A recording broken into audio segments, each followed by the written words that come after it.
शुरू से होगा क्या होगा? हाँ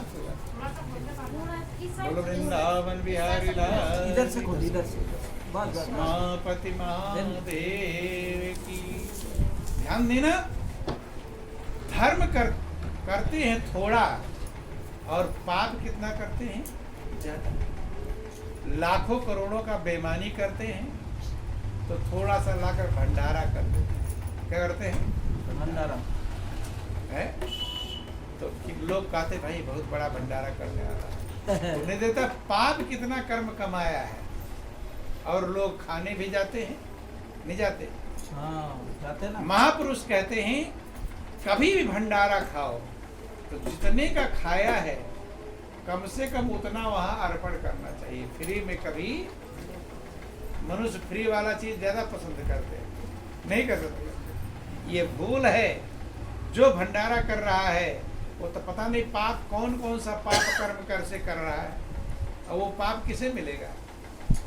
वो कब क्षमा होगा उसका? वो तुम हिस्सा बंट जाते हो, आप हिस्सा ले लेते हो उसमें से। इसलिए जितने का खाना कम से कम उससे ज्यादा वहाँ चढ़ा के अर्पण करके दान करके कैसे भी आना, तब तो भंडारा। नहीं तो भंडारे में पाप पुण्य नहीं, क्या हो जाएगा? पाप की प्राप्ति। ध्यान देना। बोलो वृंदावन बिहारी लाल जय। महापुरुषों ने समझाया पाप कर्म करे ज्यादा और पुण्य कर्म करे थोड़ा, उद्धार होगा। ज्यादा पाप ही तो बचा रहेगा। संतों ने समझाया कि आयरन की चोरी करे और करे सुई को दान और चढ़े चौबारे देखना लाग्यो कदयसी विमान। आयरन की चोरी करे। आयरन समझते हैं लोहार जिस पर लोहा पीटता है, मोटा सा होता है, निहाई जो भी कहते हो आप लोग, आयरन भी कहते हैं उसे, ठीक है? तो इतना बड़ा जो लोहा होता है जिस पर पिटाई करता है, हथौड़ी से मारता है, इस पर नीचे लोहा लगा होता है ना, इस पर पिटता है तो उसे आयरन कहते। क्या कहते हैं? तो चोरी तो इतने बड़े लोहे की करे और दान कितना करे? सुई का। आयरन की चोरी करे और करे सुई को दान, सुई का दान करे। तो कहते चढ़ चौबारे देखना, अपने बाहर चौबारे पर देख, खड़े होकर देखो कि विमान आ रहा होगा तुम्हारे लिए ले जाने के लिए। क्या आ रहा होगा? हाँ है? बोलो वृंदावन विमान आएगा। ये व्यंग है कि पाप कर्म ज्यादा करते हैं और पुण्य कर्म थोड़ा करते हैं तो विमान आने वाला। तो दो चीजें हैं, पहला कर्म है पाप से बचना और दूसरा कर्म है धर्म करना। सब करोगे तब आप पाप से बचोगे और अच्छे कर्म करोगे तब कल्याण होगा। तो सबरी का हम समझा रहे थे। सबरी ने जब देखा कि इतने सारे मूक पशु जो बोल नहीं पाते, बोल पाते तो कहते कि मुझे मत काटो, मुझे मत मारो, जितना बच पाते हैं बचते हैं, भागते हैं, डरते हैं, बोल नहीं पाते, कह नहीं पाते। सबरी ने विचार किया कि शादी मेरी होगी और मेरे कारण जब इतने पशु काटे जाएंगे तो वो पाप किसको मिलेगा? मुझे प्राप्त होगा। प्रतिज्ञा कर लिया मन में कि ये पाप कर्म मैं करूंगी नहीं, अर्थात इतने पशुओं की बलि चढ़ाने नहीं दूंगी। भले मेरी शादी ना हो, ध्यान देना, भले मुझे खुशी ना मिले, लेकिन दूसरे को दुख नहीं पहुंचना चाहिए। ये गौर कर लेना, फार्मूला याद कर लो कि आपको खुशी भले ना मिले लेकिन दूसरे को दुख पहुंचना नहीं चाहिए। सबरी ने विचार किया मेरी शादी भले ना हो, कम से कम पाप कर्म तो नहीं होगा। अब क्या करे, अकल काम नहीं कर रही है। महापुरुष कहते हैं कि जब मनुष्य सच्चे दिल से प्रभु से कुछ प्रार्थना करता है, रास्ता मिलता है। क्या मिलता है? रास्ता मिलता है। परमात्मा तुम्हारे पास ही है। सही दिल स्थिर करोगे तो रास्ता आपको दिखा देगा। क्या करेगा? दिखा देगा। दिल में उतरो तभी तो, और दिल में उतरने का तरीका मालूम हो तभी। ध्यान देना। सबरी परेशान रही, कोई रास्ता नहीं मिला। शादी का दिन आ गया, कल शादी है और आज जब सबरी ने सोचा अब अगर उपाय नहीं कर पाऊंगी तो अब बच पाती, फिर लोगों से कहेगी तो रुकेंगे नहीं, लोग थोड़ा मानेंगे, लड़की है उसका कहना मान नहीं ले। रात को जब थके मारते, शादी में लोग थक जाते हैं तैयारी करते करते, जब लोग थक गए गहरी निद्रा में, सबरी को नींद नहीं आई। जब से उसने सुन लिया, ध्यान देना, सुन लिया कि ये सारे पशु तुम्हारे शादी में कटेंगे, उसको रात को नींद नहीं, रास्ता ढूंढती क्या करूं ताकि बच जाए। रात को उठी, सब लोग सोए हैं, धीरे से दरवाजा खोला और भागी जंगल, और इतना तेज भागी कि जैसे कोई बंदूक लेकर पीछे पड़ा हो। आपको ऐसे कहो दौड़ो तो धीमा दौड़ोगे, लेकिन कोई बंदूक लेकर मारने आ रहा हो पीछे तब तो धीमा भागोगे, तेज। जितनी ताकत होगी बचने के लिए उससे ज्यादा तेज भागेंगे। ऐसे सबरी इतनी तेज भागी जैसे कोई बंदूक लेकर पीछे पड़ा, भागती भागती भागती, कभी कभी ठोकर खाकर गिर पड़ती, फिर उठकर भागती, कहाँ चोट लगा, कहाँ कांटे चुभे, कहाँ क्या हुआ, इसे कुछ दिखाई। एक चीज था कि अगर लोगों ने पकड़ लिया दोबारा तो फिर मेरी शादी करा करके ही रही। भागते भागते भागते भागते जब पहुंचती है जंगल, जब पहुंच गई, सवेरा हो गया, श्वास नहीं ले रही है, डर है कि कहीं कोई आ ना जाए और पकड़ में ना आ जाए। अरे जंगल में, घने जंगल में, जहां शेर चीते रहते थे, उसे शेर का डर नहीं है, उसे चीते का डर नहीं, उसे भालू सांप बिच्छू का डर नहीं है। उसे किसका डर है? एक डर है कि कोई मुझे देख ना ले, पकड़ में ना आ जाओ, ध्यान देना, और वो पाप कर्म मुझसे हो ना जाए, ध्यान देना। सवेरा हुआ, लोग बहुत ढूंढे लेकिन मिली नहीं। अब जंगल में क्या करती, क्या रास्ता, और आगे चलती चली गई तो साधु संतों की झोपड़ी दिखाई पड़ी। क्या दिखाई पड़ी? साधु संतों की, साधु महात्माओं की झोपड़ी। सबरी उस जंगल में जाकर बेचैन नहीं हुई, खुश हुई। क्या हुई? खुश। देखो, घर द्वार छूट गया, परिवार वाले छूट गए, कोई अपना नहीं, अकेली है, लेकिन जंगल में जाकर खुश हो गई। क्यों खुश हो गई मालूम? पाप कर्म करने से बच गई, मेरे द्वारा पाप कर्म हुआ नहीं। साधु संतों की झोपड़ी देखा तो प्रभु को धन्यवाद दिया कि लगता है, देखो, जो भक्त होता है, सच्चा होता है, हर बात में भला ही देखता है। क्या देखता है?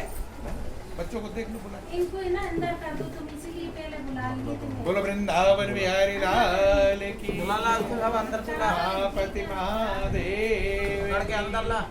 ध्यान देना, सच्चाई का क्या लक्षण होता है, जब प्रभु से प्रेम होता है उसका क्या लक्षण होता है कि हर बात में, ध्यान देना, माँ बैठ जाओ, बैठे थे ना आप, वही से सब सुन रहे हो। हर बात में भलाई देखता है। क्या देखता है? संकट भी आ जाए, जब संकट आया है सबरी को तो भलाई देख रही है कि हो सकता है इसमें भी कुछ भलाई।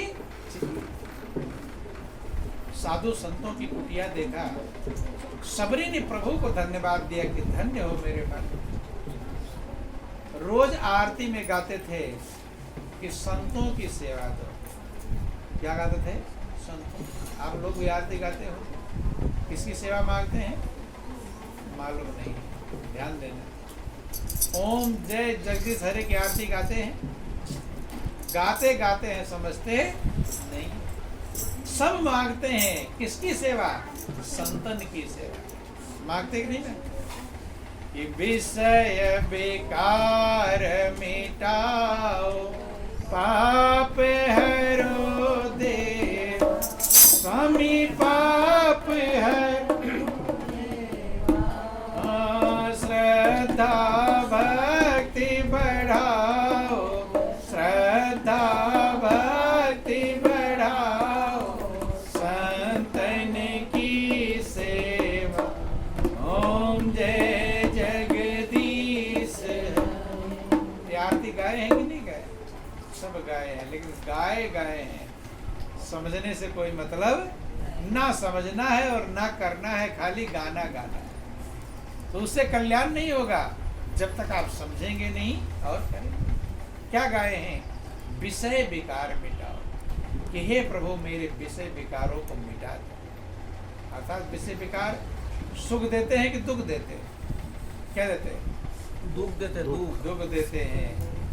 भगवान से तो कह रहा है मेरे विषय विकार मिटाओ, और खुद जा रहा है विषय विकारों की तरफ। नहीं समझ में आई?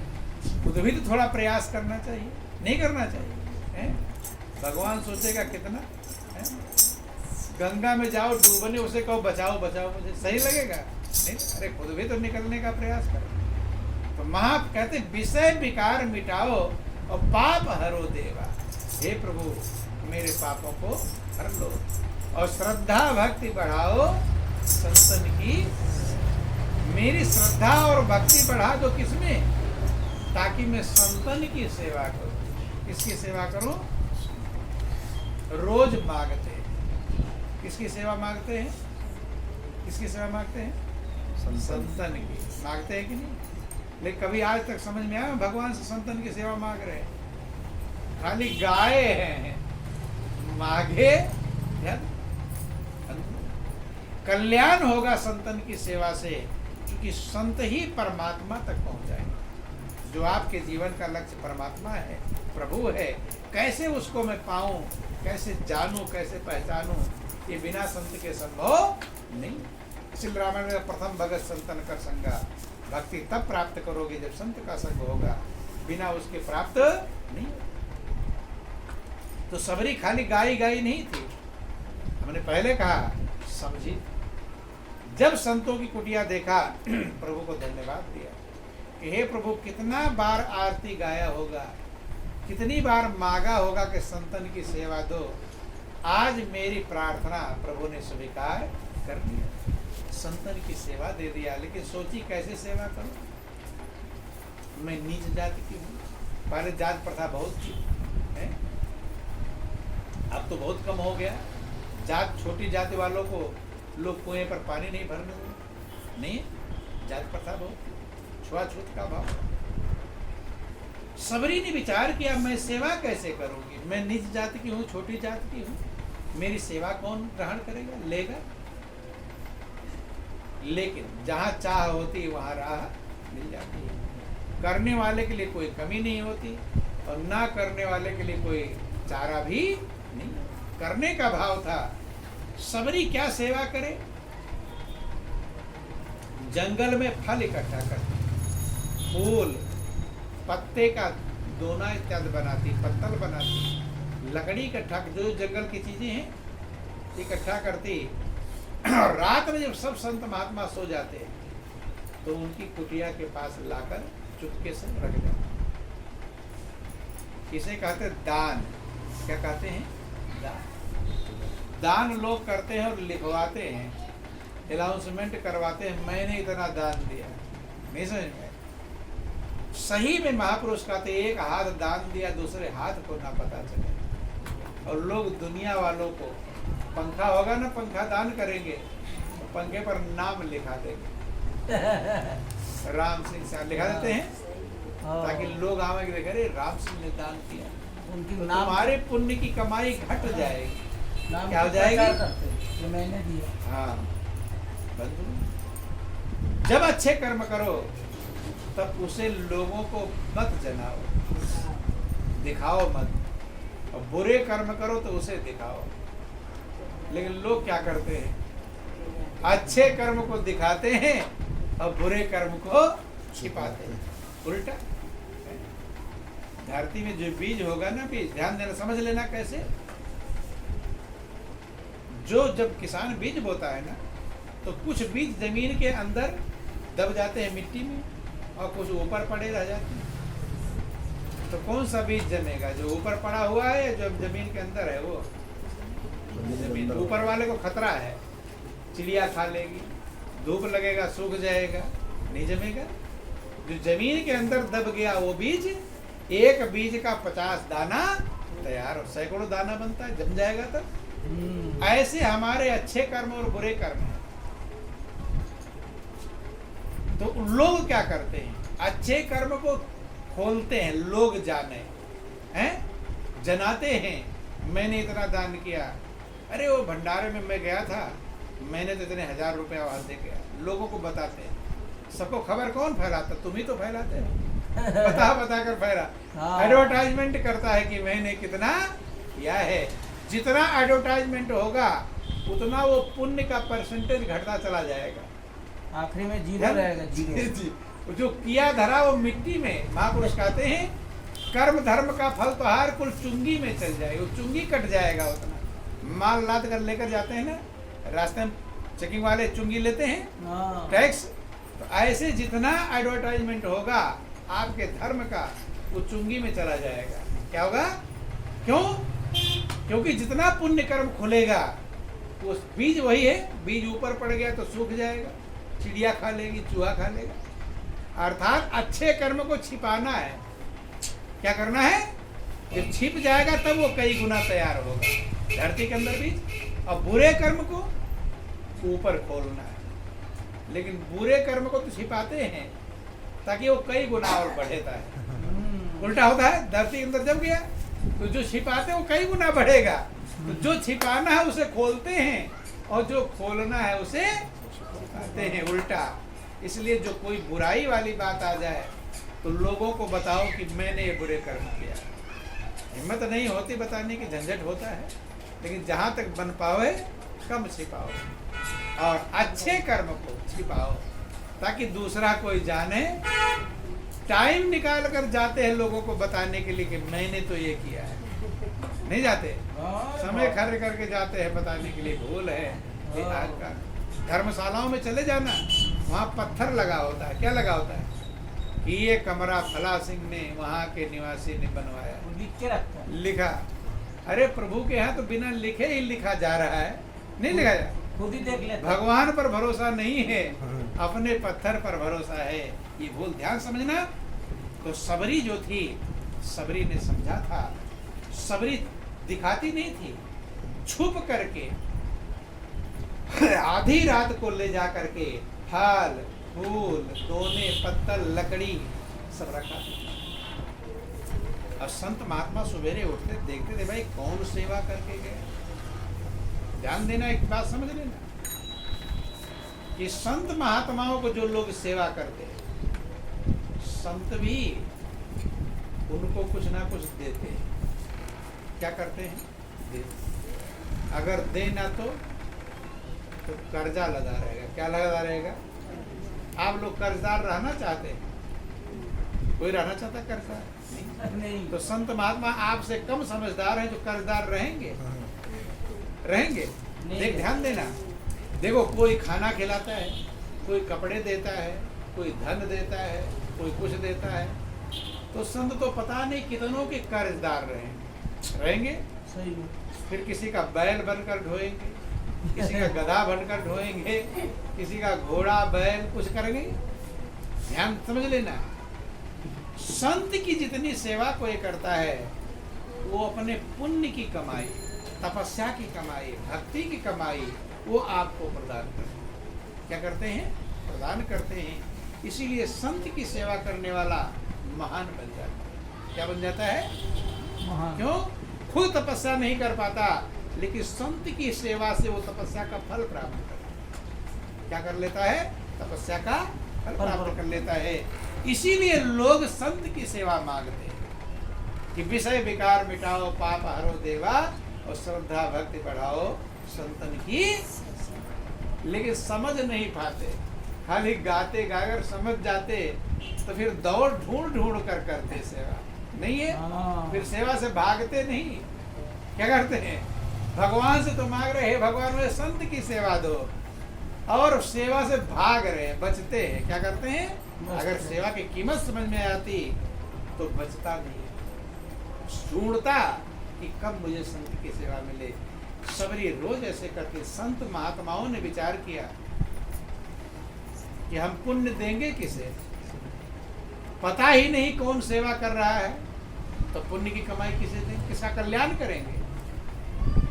ध्यान देना, अब असंभव में पड़ गए कि बहुत बड़ा झंझट हो जाएगा, ये तो कर्ज लड़ता चला जाएगा, ढूंढो उसे कौन लाकर फल फूल में मिष्ठान रखता है, लकड़ी दोना पत्थर।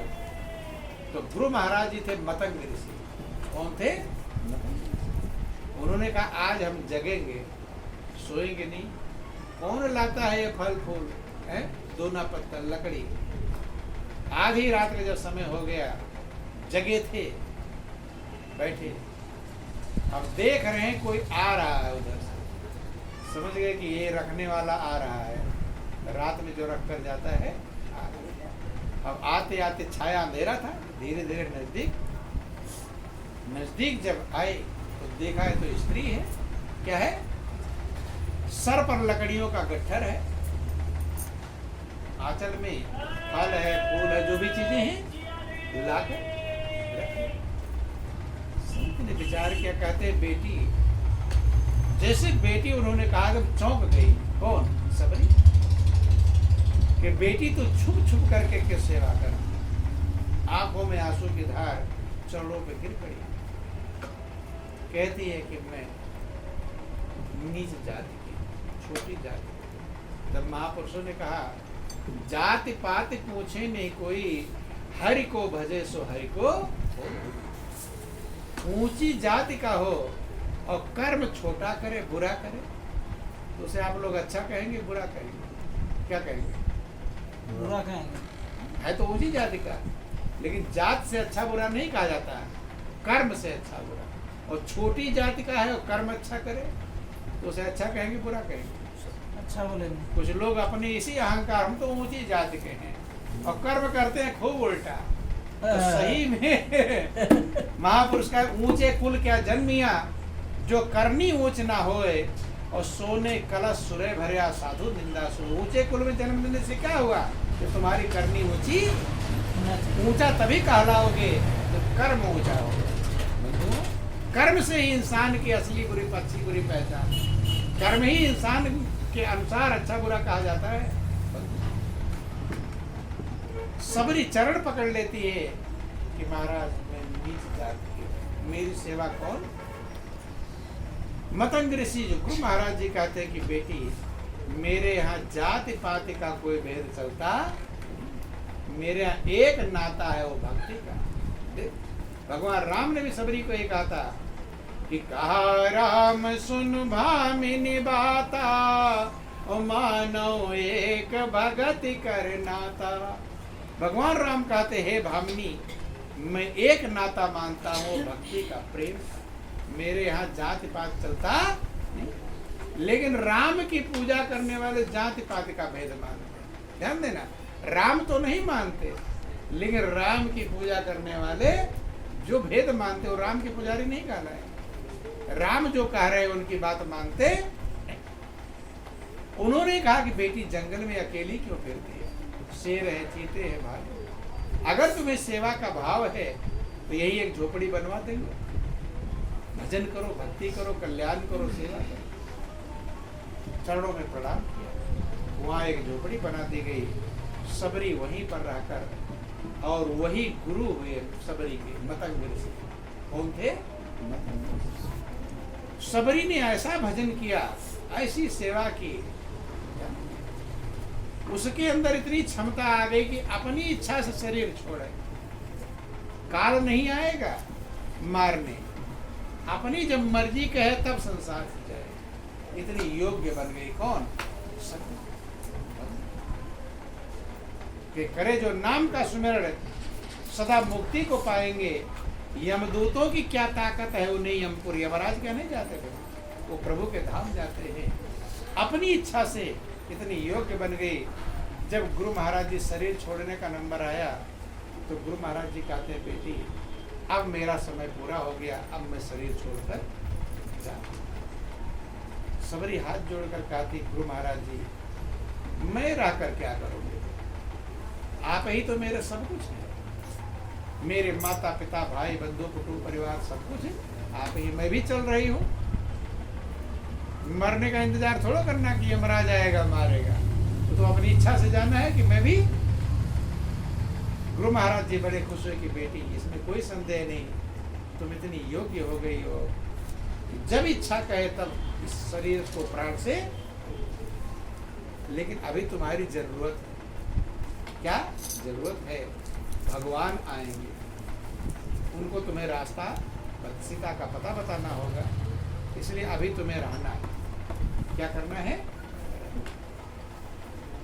उन्हें पता बता करके फिर मेरे धाम आना, फिर प्रभु के धाम आना। तभी से सबरी इंतजार करने लगी। जब से गुरु को अपना शरीर समाधि में ध्यान लगाकर छोड़ दिए, मतंग ऋषि सबरी इंतजार कर रही है कब आएंगे भगवान। कि एक दिन राम मोरे घर आई है, हमका गुरु बताए।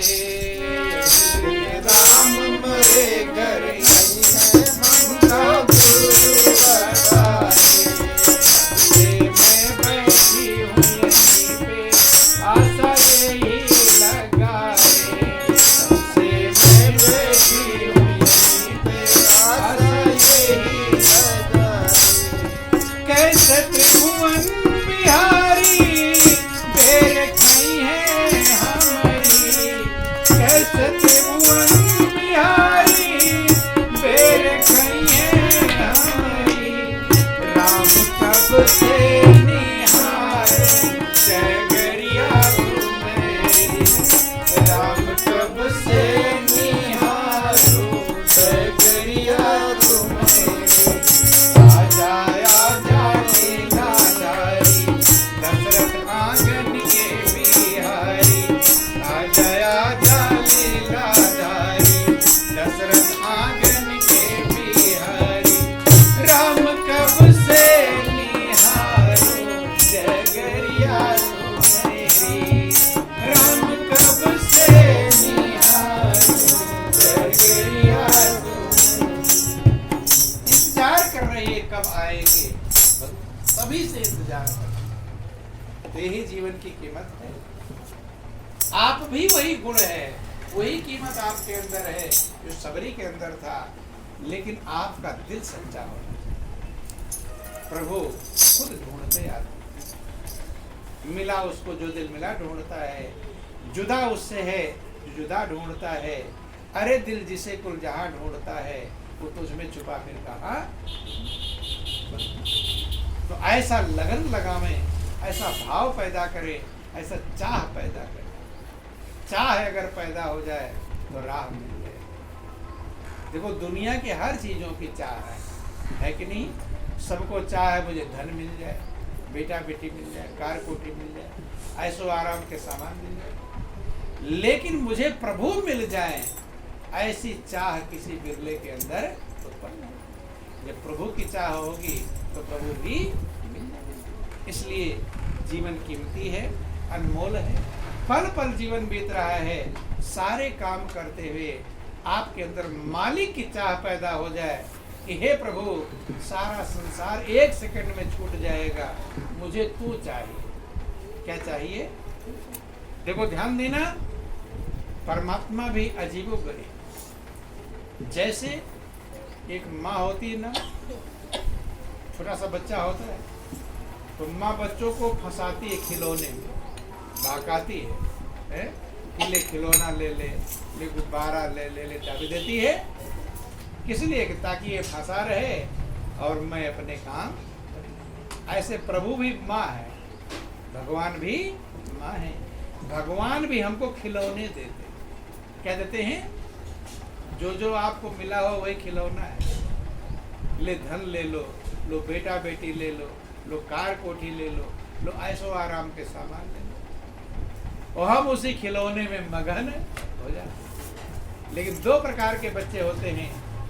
कोई बच्चे तो खिलौने में मगन होते हैं, लेकिन कुछ होशियार बच्चे होते हैं, वो खिलौने को उठाकर पटक देते हैं। पटकते हैं, खिलौना पटक दिया, टाभी पटक दिया, ये पटक दिया, कोई कहा दिया गोद में खिलाने ले जाओ, गोद में सरक जाते हैं। वो किसी के पास रहते तब माँ की रोटी चाहे तवे में जल जाए, आएगी और दूध खिलाए। ऐसे जो बच्चे इस धन दौलत परिवार पुत्र बेटा बेटी खिलौना पाकर इसी में मगन रहते हैं तो भगवान अपने में मगन रहते हैं। लेकिन कुछ समझदार होते हैं, वो जानते इसमें मगन रहूंगा छूट जाएगा फिर क्या होगा, इसलिए मुझे प्रभु रूपी माँ चाहिए। जो चिल्लाते हैं कि मुझे तू चाहिए, दुनिया के सामान आज मिले हैं कल छूट जाएंगे। जब प्रभु की पुकार करते हैं तब प्रभु उसे अपना बनाते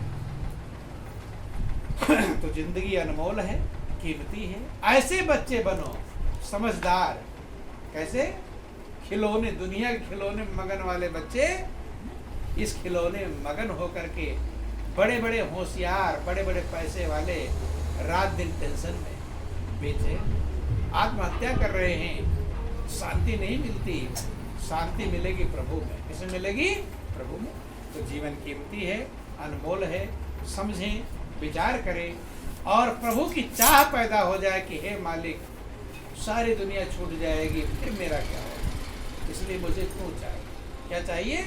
जब ऐसा पुकार होगा, भाव होगा तो प्रभु ऐसे संत से मिला देंगे जो आपको प्रभु तक पहुंचाए, रास्ता बताए। तो जीवन कीमती है, बिनु हरि कृपा मेरे ने सुनता, अब भरोसेमय भा। विभीषण के अंदर सच्ची पुकार थी तो भगवान ने हनुमान रूपी संत को भेज दिया और विभीषण का जीवन धन्य हो गया। तो समय आपका हो गया, ज्यादा कुछ ना कर करेंगे। इन्हीं शब्दों के साथ बोलिए प्रेम से सुरदेव महाराज की जय। बोलो वृंदावन बिहारी लाल